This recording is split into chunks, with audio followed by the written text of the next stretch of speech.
Hello everyone, कैसे हैं आप सब। एग्ज़ाम ट्रिक्स में आपका स्वागत है। देखो दोस्त, dedicated freight corridor corporation of India, government of India, ministry of railway के अंडर में ही आता है। डेडिकेटेड फ्रेट कॉरिडोर ये एक शेड्यूल ए लेवल का पीएसयू है, पब्लिक सेक्टर अंडरटेकिंग है। ठीक है, मिनिस्ट्री ऑफ रेलवे के अंडर। आप जानते हैं कि डेडिकेटेड फ्रेट कॉरिडोर इसका मतलब क्या होता है। तो सबसे पहले तो मैं आपको इसका मतलब ही समझा दूं। हालांकि इसका मतलब से कोई लेना देना नहीं है, पर डेडिकेटेड का मतलब होता है कि उसके लिए समर्पित होता है। और फ्रेट का मतलब कि फ्रेट कॉरिडोर मतलब जो मालगाड़ी ट्रेन मिनिस्ट्री ऑफ रेलवे के अंडर में आता है। जो मालगाड़ी जो निकलती है, जो सामान ले जाती हैं गाड़ियाँ, ये पैसेंजर वाली गाड़ियाँ नहीं, जो मालगाड़ियाँ होती हैं उनके लिए एक अलग से कॉरिडोर बनाया जाए कि वो मालगाड़ी उसी कॉरिडोर पर अच्छी खासी स्पीड के साथ, जो अभी प्रेजेंट स्पीड है, तो उसकी डबल और ट्रिपल एवरेज स्पीड मेंटेन करके चले और टाइम बचाए, एनर्जी बचाए, सब कुछ बचाए। तो उसके लिए डेडिकेटेड फ्रेट कॉरिडोर है, तो उसी की वैकेंसी आई है, राइट। इसके बारे में मैं आपको सब कुछ बताऊंगा। देखो, इंपॉर्टेंट डेट बता दूं सबसे पहले। तो इंपॉर्टेंट डेट में 18 जनवरी से फॉर्म भरा जा रहा है, यानी कल से चालू हो चुका है। ठीक है, और 16 फरवरी तक फॉर्म भरा जाएगा। ठीक है दोस्त, तीन टाइप की वैकेंसी निकली है, मतलब तीन टाइप की पोस्ट है। Junior manager, executive and MTS in various discipline. ठीक है, फिर ओपनिंग विंडो जो है, date of opening window for the application form correction, correct करने के लिए। मान लो कोई आपने सिली मिस्टेक कर दी फॉर्म भरते टाइम, तो 23 फरवरी तक आप भर सकते हो। 16 फरवरी तक आप फॉर्म भर सकते हो, 23 फरवरी तक आप उसको करेक्ट कर सकते हो। 23 से 27, मतलब ये विंडो दी है कि 23 फरवरी से 27 फरवरी के बीच आप उसको करेक्ट कर पाओगे। जैसा कि आपको पता है कि दो स्टेज में एग्जाम होगा। एक तो सीबीटी 1 होगा, सीबीटी का मतलब कंप्यूटर बेस्ड टेस्ट होगा। फिर सेकंड कंप्यूटर बेस्ड टेस्ट होगा। जो पहला वाला होगा वो अप्रैल 2025 में होगा, और जो सेकंड वाला होगा वो अगस्त 2025 में होगा। ठीक है, फिर क्या होगा, फिजिकल एफिशिएंसी टेस्ट होगा। और फिजिकल एफिशिएंसी टेस्ट जो होने वाला है ये एमटीएस के लिए होने वाला है। ठीक, देखो, अब जो अगर आपको मान लो कोई क्वेरीज होती है, कोई प्रॉब्लम होती है फॉर्म भरते टाइम, या कोई करेक्शन के लिए जो भी, तो आप यहाँ पर ये नंबर दिया है, ये वाली डिटेल दी है, आप यहाँ पर आप उनको करेक्ट संपर्क कर सकते हैं। ठीक है दोस्त, ये चीज़ें, राइट। फिर देखो, detail of the post and essential qualification. Junior manager की बात करूँ तो इसकी स्केल में जो पेमेंट होने वाली सैलरी आपकी रहने वाली 50,000 से 1,60,000 E2 लेवल की है। ठीक है, जूनियर मैनेजर जो फाइनेंस में निकली है, तो इसमें केवल 3 वैकेंसी है, टोटल 3 वैकेंसी है, जो एक अनरिजर्व के लिए है, 2 ओबीसी एनसीएल के लिए। ठीक है, इसमें क्वालिफिकेशन क्या चाहिए, तो pass in final examination of CA अथवा CMA from the institute of chartered accountant of India, institute of cost accountant. ठीक है, ये हो गया। फिर एग्जीक्यूटिव की सेकंड वाली जो है, एग्जीक्यूटिव में दोस्त पेमेंट आपकी जो सैलरी रहने वाली है 30,000 से 1,20,000 तक रहने वाली है। ठीक, इसमें से कई सारी टाइप की पोस्ट है। जैसे एग्जीक्यूटिव में सिविल के लिए पोस्ट निकली है, तो सिविल के लिए टोटल 36 पोस्ट है। इसमें 3 year of the diploma in civil engineering अथवा सिविल इंजीनियरिंग में होना चाहिए। Transportation, civil engineering, construction technology, civil engineering, public health, civil engineering, water resources, ये सारी चीज़ें। बट ध्यान देना, 60% से डिग्री आपकी कम, डिग्री डिप्लोमा 60% से कम नहीं होना चाहिए, राइट। देन इसका जो सिविल एग्जीक्यूटिव में सेकंड वाला पार्ट है वो इलेक्ट्रिकल के लिए निकली। इसमें टोटल 64 वैकेंसी है। कैटेगरी वाइज आप देख सकते हैं, 3 ईयर का डिप्लोमा डिग्री चाहिए, नॉट लेस देन 60%, ये ध्यान रखना, नॉट लेस देन 60%, राइट।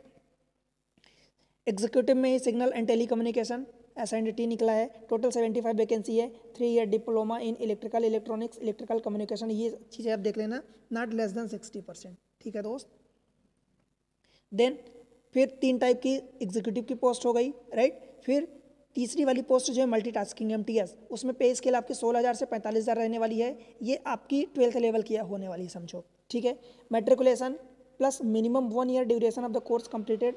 ठीक है, मतलब आपका मैट्रिकुलेशन होना चाहिए 10th लेवल का, एंड देन मिनिमम 1 साल का ड्यूरेशन का कोर्स आप कंप्लीट करना चाहिए। इसकी टोटल वैकेंसी की बात करूँ तो दोस्त 464 वैकेंसी है। ठीक है, कैटेगरी वाइज आप देख सकते हो। देखो, important instruction regarding the qualification. सबसे पहली बात तो आपका एसेंशियल क्वालिफिकेशन होना चाहिए, वो जो लास्ट डेट है 16 फरवरी 2025 लास्ट डेट है, तो उस टाइम तक आपका जो क्वालिफिकेशन है वो पास हो जाना चाहिए। किसी आप फाइनल रिजल्ट का अवेट कर रहे हो तो आप नहीं, उस तक तब तक आपकी डिग्री आ जानी चाहिए। अगर फाइनल रिजल्ट अभी वेटिंग में है तो आप नहीं अप्लाई कर पाओगे। ठीक है, eligible candidate completed degree diploma course recognise lateral entry से जिनको डिग्री डिप्लोमा मिला है वो भी अप्लाई कर सकते हैं। मान लो BE BTech अथवा प्लस उसके साथ साथ ME MTech आप किए हो, shall also consider for the post where essential qualification BE BTech relevant में आप अप्लाई कर सकते हो, ठीक है। Engineering degree in BE BTech course 4 साल के होने चाहिए, आप अप्लाई कर सकते हो। Prescribe minimum qualification for the post of multitasking, ठीक है दोस्त, ये आगे दिया है जो कि मैंडेटरी है, ठीक। अगर वो नहीं है तो आप नहीं कर पाओगे। एज लिमिट की बात करूँ कि आप कहाँ से कहाँ तक अप्लाई कर सकते हो, तो देखो जूनियर मैनेजर जो है उसमें से 18 से 30 साल आपकी एज होनी चाहिए, 30 से ज़्यादा नहीं होनी चाहिए, 18 से कम नहीं होना चाहिए। एग्जीक्यूटिव के लिए 18 से 30 सेम रखा गया है एंड MTS के लिए 18 से 33 रखा गया है, ठीक है। एज रिलैक्सेशन भी है, तो अगर आप SC ST में आते हो तो 5 साल का, OBC नॉन क्रीमिलियर में आते हो, NCL में आते हो तो 3 साल का and 10 year for the PWD candidate, and उसके बाद जो कैटेगरी लगेगी वो आपका एड ऑन हो जाएगा, ठीक है। वर्टिकल रिजर्वेशन मिलने वाला है। वर्टिकल रिजर्वेशन क्या होता है दोस्त, जैसे SC ST OBC EWS इन सब में जो वैकेंसी अलग अलग रिजर्वेशन होता है, रिजर्व वैकेंसी होती है, उसको वर्टिकल रिजर्वेशन कहते हैं। हॉरिजॉन्टल भी रहेगा, ठीक है। अब देखो SC ST शेड्यूल में जो है ये गवर्नमेंट ऑफ इंडिया की उसमें डायरेक्शन में आना चाहिए, डायरेक्टिव में, ठीक है। उनके द्वारा जो लिस्ट निकाली जाती है उसमें होने चाहिए। OBC के लिए सेम चीज़ है, तो इनका कास्ट सर्टिफिकेट, क्योंकि देखो सेंट्रल लेवल की ये वैकेंसी है तो सेंट्रल गवर्नमेंट के द्वारा ही आपका जो कास्ट सर्टिफिकेट है वो बनना चाहिए, ठीक है, सेंट्रल लेवल पर। EWS के लिए भी सेम क्राइटेरिया है। देखो ये चीज़ें आप जानते हो कि EWS में ये जो चीज़ें हैं तो ये आप चेक करोगे, राइट, इसको चेक करो, ठीक, और आपका सेंट्रल गवर्नमेंट के द्वारा ही बनना चाहिए। फिर हॉरिजॉन्टल रिजर्वेशन की बात करूँ, जैसा कि मैं आपको बताया, तो हॉरिजॉन्टल रिजर्वेशन जो PWD कैंडिडेट है, means person with disability candidate and ex serviceman को मिलने वाला है, राइट। एक्स सर्विसमैन के लिए हॉरिजॉन्टल रिजर्वेशन 4.5% रखा गया है, ठीक। PWD कैंडिडेट आपको पता है कि उनकी जो डिसेबिलिटी होती है वो नॉट लेस देन 40%, मतलब 40% से कम नहीं होनी चाहिए, ज़्यादा ही होनी चाहिए, ठीक है। ये सारी चीज़ें उनको स्क्राइब भी मिलता है, ठीक, अगर वो ऑप्ट करते हैं तो, राइट। फिर नो ऑब्जेक्शन सर्टिफिकेट, दोस्त अगर आप कहीं जॉब कर रहे हो, चाहे government, semi government, PSU public sector undertaking अथवा ऑटोनॉमस बॉडी में कहीं भी जॉब कर रहे हो, तो आप जब डॉक्यूमेंट वेरिफिकेशन के टाइम पर जाओगे तो आपको नो ऑब्जेक्शन सर्टिफिकेट जहां आप काम कर रहे हो उनसे ले जाना पड़ेगा, उनके द्वारा नो ऑब्जेक्शन सर्टिफिकेट, मीन्स उन्हें कोई ऑब्जेक्शन नहीं है, राइट। और जो regular employees of dedicated freight corridor means DFCCIL यहाँ पर काम कर रहे हैं और इन सारी पोस्ट के लिए अप्लाई करना चाहते हैं तो उनके लिए कोई NOC की जरूरत नहीं होगी, right. Perks allowances place of posting general service condition, ये बता दूं, देखो पर्क्स एंड अलाउंसेस में ये सारी चीज़ें आपको जो बेसिक सैलरी में बताया उसके अलावा ये सारी चीज़ें आपको ऊपर से मिलने वाली है। बेसिक पे के अलावा DA HRA perks and allowances under the cafeteria approach सारी चीज़ें मिलने वाली, right. Medical facility, gratuity, leave encashment सारी चीज़ें मिलने वाली, ठीक। देन प्लेस ऑफ पोस्टिंग की बात करूँ तो आपको इंडिया में कहीं भी मिल सकती है जहाँ जब जैसी ज़रूरत होगी, anyone in India. Career prospect दोस्त, हैविंग अ प्रोमिसिंग अपॉर्चुनिटी, अच्छी खासी अपॉर्चुनिटी है, ठीक है। हायर ग्रेड पर आपको जाएंगे, वहाँ पर सब टाइम टू टाइम आपका प्रमोशन होगा। Candidate will have to execute the service bond, आपको सर्विस बॉन्ड भी एग्जीक्यूट करना होगा for the at the time of joining. Selection procedure की बात करूँ तो देखो इन पाँचों के लिए, मतलब 5 मतलब 3 टाइप की पोस्ट है, एग्जीक्यूटिव में 3 पोस्ट है तो 5 हो गई, ठीक। तो जूनियर मैनेजर के लिए, फिर executive civil, executive electrical, executive SNDT and MTS, CBT1 CBT1 and 2 ये तो दोनों में होने वाला है, मतलब सभी पोस्ट में होने वाला है। फिजिकल एफिशिएंसी टेस्ट PET जो होगा ये केवल MTS में होगा, मल्टीटास्किंग में होगा, राइट, आप ये देख सकते हो, ठीक है दोस्त। एंड देन बाकी फिर डॉक्यूमेंट वेरिफिकेशन एंड मेडिकल सब में होने वाला है, ठीक है। आगे बढ़ते हैं, देखो तो scheme for the examination CBT1 होगा, CBT2 होगा।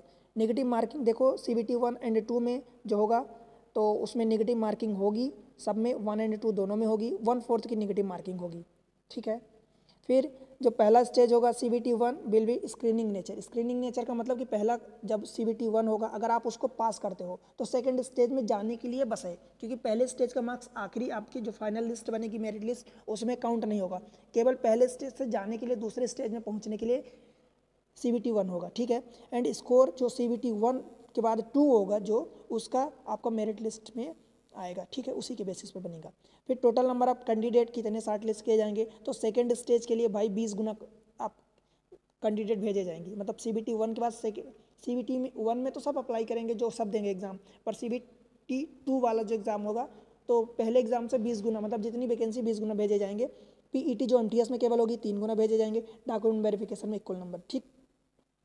CBT 1 जो होगा 100 क्वेश्चन होंगे, 100 क्वेश्चन में से 1 नंबर का एक क्वेश्चन होगा और 1.5 घंटे का यानी 90 मिनट का क्वेश्चन होगा। PWD कैंडिडेट के लिए 1/3 बढ़ जाता है। ठीक, सेक्शन देख लो भाई, तो टोटल 100 क्वेश्चन है। 100 क्वेश्चन में से मैथमेटिक्स अथवा न्यूमेरिकल एबिलिटी के 30 क्वेश्चन, रीजनिंग के 30 क्वेश्चन, 60 क्वेश्चन तो यही हो गए। ठीक, और मैथमेटिक्स रीजनिंग के लिए इस चैनल पर एक धांसू तरीके से वीडियो बनाई गई, सिंपल सिंपल ट्रिक्स है, आसान भाषा में समझाया गया है, इसलिए आप उसको देखो, जाके समझो और फ़ायदा उठाओ और अपना जो भी है राय अपने कमेंट सेक्शन में बताओ। ठीक है, वीडियो को लाइक करो, चैनल को सब्सक्राइब कर लो। ठीक है दोस्त, उसके अलावा general awareness 15 question, general science 15 question और 10 क्वेश्चन डेडिकेटेड फ्रीड जिसका आप एग्जाम देने जा रहे हो, dedicated freight corridor corporation of India limited, 10 question इसके, टोटल 100।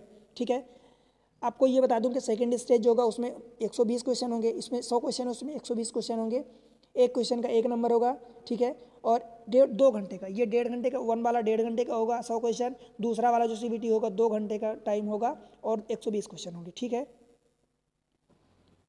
उसके अलावा क्या होने वाला है, क्वेश्चन पेपर जो होगा कोई सेक्शनल कट ऑफ नहीं होने वाला, सेक्शनल कट ऑफ नहीं होगा, ओवरऑल कट ऑफ बनेगा और second stage consider for the formation of final result. ठीक है, क्वेश्चन पेपर जो होगा केवल Hindi and English 2 he language में होगा।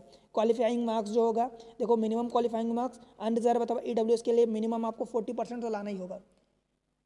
SC and OBC non creamy layer के लिए 30% मिनिमम लाना होगा, ST के लिए मिनिमम 25% लाना होगा।